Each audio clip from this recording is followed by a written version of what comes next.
করবো যে সবাই আমাকে দেখে মুগ্ধ হয়ে যাবে, আমি তো ফার্স্ট প্রাইজ পাবো। মা তুমি পারবে।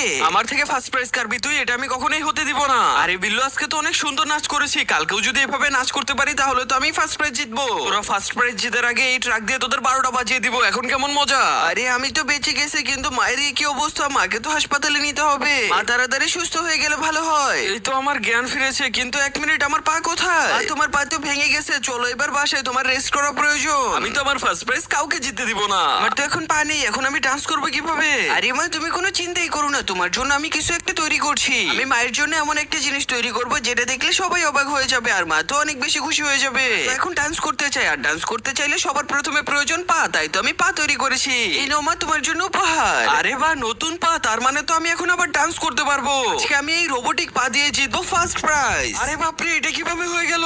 বন্ধুরা, আমি 2 দিন ধরে খাবার না খেয়ে আছি, প্লিজ তোমরা সবাই ভিডিওতে লাইক দিয়ে চ্যানেলটি সাবস্ক্রাইব করে দাও যাতে আমি খাবার পেয়ে যাই।